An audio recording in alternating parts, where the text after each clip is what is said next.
D C Lahore عمر شیر چٹھا کی زیر صدارت پرائس کنٹرول پر اہم اجلاس منعقد ہوا۔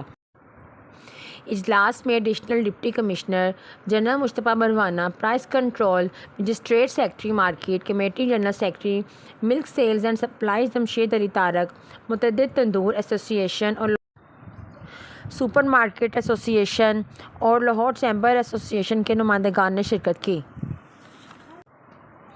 اجلاس میں دالیں، چینی، چاول اور دیگر اشیاء ضروریات کی فروخت کو مقرر کردہ قیمتوں پر فروخت یقینی بنانے کی ہدایت کی۔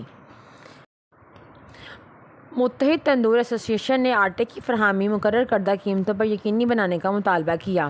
انہوں نے کہا 10 کلو آٹے کا تھیلا 490 اور 20 کلو آٹے کا تھیلا 980 میں فراہم ہونا چاہیے۔ ڈی سی لاہور عمر شیر چٹھا 10 اور 20 کلو آٹے کا تھیلا مقرر کردہ قیمتوں پر دستیاب ہونے کی یقین دہانی کروائی۔ ڈی سی لاہور نے کہا کہ اسسٹنٹ کمشنر اور پرائس مجسٹریٹ مل کر آٹے کی فروخت کو مقرر کردہ قیمتوں پر یقینی بنائیں اور کہیں بھی آٹا مقرر کردہ قیمتوں سے زائد قیمت پر فروخت نہ ہو۔